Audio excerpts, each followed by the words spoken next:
Hi hello friends, అందరికీ నమస్కారం. నేను మీ డాక్టర్ సాయి చంద్ర. సో ఈ వీడియోలో ఏసీఎల్ టేర్ గురించి మాట్లాడుకుందామండి. అసలు ఏసీఎల్ అంటే ఏంటి, ఏసీఎల్ టేర్ ఎలా అవుతుంది, దానికి ఎలాంటి ట్రీట్మెంట్ ఆప్షన్స్ ఉంటాయి, దాని లక్షణాలు ఎలా ఉంటాయి, ఇవన్నీ మాట్లాడుకుందాం. సో ఈ మధ్యకాలంలో మనం ఈ ఏసీఎల్ టేర్ అనేది చాలా రెగ్యులర్గా కామన్గా వింటూ ఉన్నామండి. సో ముఖ్యంగా ఇప్పుడు ఇండియాలో అయితే ఎక్కువ బైక్ యాక్సిడెంట్స్ వల్ల ఏసీఎల్ టేర్స్ అనేవి అవుతూ ఉంటాయి. అదే యూఎస్, యూకే లాంటి కంట్రీస్లో ఏంటంటే అక్కడ ఎక్కువ వాళ్ళు స్పోర్ట్స్ ఆడుతుంటారు కాబట్టి అక్కడ స్పోర్ట్స్ వల్ల ఏసీఎల్ అనేది చినిగిపోతూ ఉంటుంది. సో మన మోకాల లోపల ఉండే రెండు మేజర్ లిగమెంట్స్లో ఏసీఎల్ అనేది ఒక లిగమెంట్, మోకాలు బయట రెండు లిగమెంట్స్ ఉంటాయండి, ఎంసీఎల్, ఎల్సీఎల్ అని చెప్పి. అవి బయట ఉంటాయి, మోకాలు బయట. జాయింట్ లోపల ఉండేది ఏసీఎల్, పీసీఎల్. సో ఏసీఎల్ వల్ల ఉపయోగం ఏంటంటే కాలు ఇట్లా ముందుకు రాకుండా చూస్తారు అనమాట. సో అందుకని ఏసీఎల్ టేర్ ఉన్న పేషెంట్స్లో ఏంటంటే ఇట్లా కాలు యాంటీ డ్రాయర్ కానీ లాచ్మెన్స్ కానీ చేస్తే, ఆ టెస్ట్ చేస్తే కాలు ఇట్లా ముందుకు వస్తూ ఉంటుంది. ఓకేనా? సో ఎందుకు అవుతుందో చెప్పాము. సో ఏసీఎల్ కనుక చినిగితే ఎట్లుంటుంది అంటే వాళ్ళ కాళ్ళలో వాపు ఉంటుంది, మోకాలు నొప్పి వస్తుంది, నడవలేరు, మెట్లెక్కడం దిగడం చేయలేరు, ఇవన్నీ ఉంటాయి. చాలామంది ఏంటంటే బైక్ మీద నుంచి కింద పడతారు. సో దగ్గరలో ఉన్న వాళ్ళకి వాళ్ళు వెళ్ళి ఎక్స్రే తీయించుకుంటారు, మోకాలు దెబ్బ తగిలినప్పుడు. ఎక్స్రే నార్మల్గా ఉంది కదా అని ఇంక వదిలేస్తారు.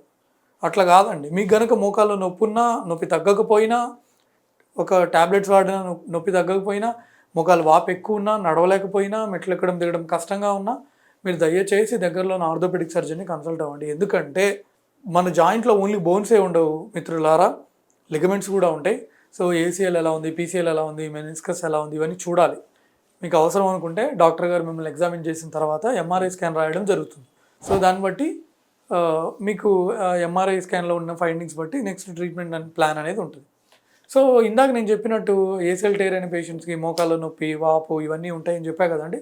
సో దాంతోపాటు కొంతమందికి ఏంటంటే ఇన్స్టెబిలిటీ కూడా ఉండొచ్చండి. అంటే నడిచేటప్పుడు కాలు టప్పని ఇట్లా సైడ్కి వెళ్ళిపోతుంది, కింద పడిపోతానేమో, బ్యాలెన్స్ తప్పిపోతుందేమో, నా కాలు ఏలాడుతున్నట్టుందేమో అని వాళ్ళు ఫీల్ అవుతారు. చాలామంది చెప్పే కామన్ కంప్లైంట్ ఇదే అండి. సార్ నాకు నడిచేటప్పుడు కాన్ఫిడెన్స్ ఉండడం లేదు, మెట్లెక్కడం దిగేటప్పుడు నాకు కాన్ఫిడెన్స్ ఉండడం లేదు, నేను వేరే కాలు మీద బరువు ఎక్కువ పెడుతున్నా, వేరే కాలు మీద ఎక్కువ డిపెండ్ అవుతున్నా, దీని మీద నేను స్లిప్ అవుతానేమో అని భయం వేస్తుంది. దీన్ని మనం ఇన్స్టెబిలిటీ అంటామండి. ఓకేనా? కాల్లో బంధనాలు, ఈ ఏసీఎల్ లిగమెంట్ అనేది టేర్ అవుతే ఇది మనం చూస్తూ ఉంటాం. సో ఎంఆర్ఐ స్కాన్లో మనకు క్లియర్గా తెలుస్తుందండి అది పార్షియల్ టేరా, కంప్లీట్ టేరా, మెనిస్కస్ ఎలా ఉంది, మీడియల్ మెనిస్కస్ ఎలా ఉంది, లాటరల్ మెనిస్కస్ ఎలా ఉంది. ఒకవేళ మెనిస్కస్ చినిగితే అది వర్టికల్ టేరా, హారిజంటల్ టేరా, బకెట్ హ్యాండిల్ టేరా, రేడియల్ టేరా, పారాటిబిక్ టేరా, తర్వాత లేకపోతే రూట్ లీజనా, లేకపోతే ర్యాంప్ లీజనా. సో ఇవి మనకి ఎంఆర్ఐలో తెలుస్తుంది. పీసీఎల్ ఎలా ఉంది, ఏమైనా అవల్షన్ ఏమన్నా ఉందా, లేకపోతే ఎంసీఎల్ ఎలా ఉంది, ఎల్సీఎల్ ఎలా ఉంది, సో ఇవన్నీ మనకి ఎంఆర్ఐలో తెలుస్తాయి.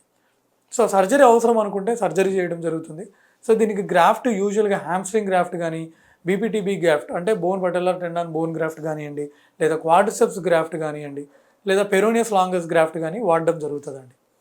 సో సర్జరీ చేసిన తర్వాత సర్జరీ సక్సెస్ అవుతుందా, మళ్ళీ పేషెంట్ స్పోర్ట్స్ ఆడతారా, సార్ నేను మళ్ళీ గేమ్స్ ఆడతానా, ఇదే వాళ్ళ కామన్ డౌట్.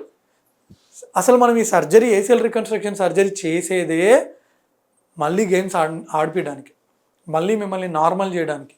అంటే ఒక అన్స్టేబుల్ నీని స్టేబుల్ నీగా చేయడమే మన మెయిన్ ఉద్దేశం అండి. మీకు ఇంకా ఏమైనా డౌట్స్ ఉంటే యూట్యూబ్లో డాక్టర్ సాయి చంద్ర ఏసీఎల్ రికన్స్ట్రక్షన్ పేషెంట్స్ టెస్టిమోనియల్స్ అని కొట్టండి. అంటే పేషెంట్లు సర్జరీ చేయించుకున్న వాళ్ళు వాళ్ళ మాటల్లో వాళ్ళే చెప్తారు. మీరు అది చూడండి, మీకు ఒక కంప్లీట్ ఐడియా వస్తుంది. సో ఇంకా ఏమైనా డౌట్స్ ఉన్నాయంటే ఏసీఎల్ రికన్స్ట్రక్షన్ గురించి దయచేసి కింద కామెంట్స్లో అడగండి. చాలామంది ఇంకా ఉండండి, ఇంకొక డౌట్ ఉంది. చాలామందికి ఉండే కామన్ డౌట్ ఏంటంటే, సార్ సర్జరీ చేసిన తర్వాత నాకు ఎంత టైం పడుతుంది నేను మళ్ళీ గేమ్స్ ఆడడానికి, ఇవి అడుగుతూ ఉంటారు. సో యూజువల్గా మళ్ళీ మీరు స్పోర్ట్స్ ఆడాలంటే రఫ్గా 8 months to 9 months టైం పడుతుందండి. కొంతమందికి ఇంకా కొంచెం డిలే కూడా అవ్వచ్చండి. ఎందుకంటే మనము ఒక విరాట్ కోహ్లీ గారి physical fitness we cannot compare with a normal person. So determination ఉండాలి, ఫిజియో చేయాలి, రీహాబ్ ప్రాపర్గా ఫాలో కావాలి, ఇవన్నీ ఉంటాయి.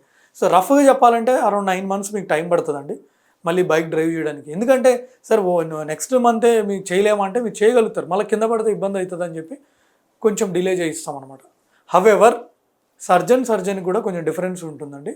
అంటే వాడిన గ్రాఫ్ట్ బట్టి, లేదా ఇంట్రాప్ ఫైండింగ్స్ బట్టి, లేదా ఓన్లీ ఏసీఎల్ చేశారా, లేకపోతే ఏసీఎల్తో పాటు మెనిస్కస్ కూడా రిపేర్ చేశారా, లేకపోతే ఏసీఎల్ ప్లస్ పీసీఎల్ చేశారా, లేకపోతే ఏసీఎల్ పీసీఎల్ ఎంసీఎల్ కూడా చేశారా, మల్టీ లిగమెంటస్ నీ ఇంజురియా. సో మనం మళ్ళీ ఎప్పుడు స్పోర్ట్స్ ఆడతాం అనేది ఈ ఫ్యాక్టర్స్ మీద ఆధారపడి ఉంటుందండి. సో ఇది ఫ్రెండ్స్ ఈ వీడియోలో. ఇంకా ఏసీఎల్ టైర్ గురించి మీకు ఎటువంటి డౌట్స్ ఉన్నా కింద కామెంట్స్లో తెలియజేయండి. మీకు చాలామంది అడిగే డౌట్ ఏంటంటే, సార్ నాకు పార్షియల్ ఏసీఎల్ టైర్ ఉంది, నాకు సర్జరీ చేయాలా లేదా? సార్ నాకు కంప్లీట్ ఏసీఎల్ టైర్ ఉంది, నాకు సర్జరీ చేయాలా లేదా? సార్ నాకు అప్పుడప్పుడు నొప్పి వస్తూ ఉంటుంది, రాత్రి నొప్పి వస్తూ ఉంటుంది, నాకు సర్జరీ చేయాలా లేదా? సార్ నాకు కాల్ సైడ్కి వెళ్ళిపోతూ ఉంటుంది, నేను సర్జరీ చేయాలా లేదా? సార్ నాకు సర్జరీ చేశారు అయినా కాలు మర్చడానికి రావట్లేదు అంటే ఇవి వేరే టైప్ ఆఫ్ కేసెస్ అండి. సర్జరీ చేసినా ఫెయిల్ అయితే దాన్ని మనము రివిజన్ ఏసీఎల్ కింద కన్సిడర్ చేయాలి. సో అంటే ఎందుకు ఫెయిల్ అయిందని చూడాలి, పేషెంట్ని ఎగ్జామిన్ చేయాలి. అంటే సిటీ స్కాన్ అవసరమైతే సిటీ స్కాన్ కూడా చేపియాలి, ఎందుకంటే ఆ టన్నల్స్ ఎలా ఉన్నాయి, ఎందుకంటే సెకండ్ సర్జరీకి మనం ప్లాన్ చేస్తున్నప్పుడు ఇవన్నీ ఉంటాయండి. సో మీకు ఏసీఎల్ టైర్ గురించి ఎటువంటి డౌట్స్ ఉన్నా దయచేసి కింద కామెంట్స్లో తెలియజేయండి. Thanks for watching. బాయ్.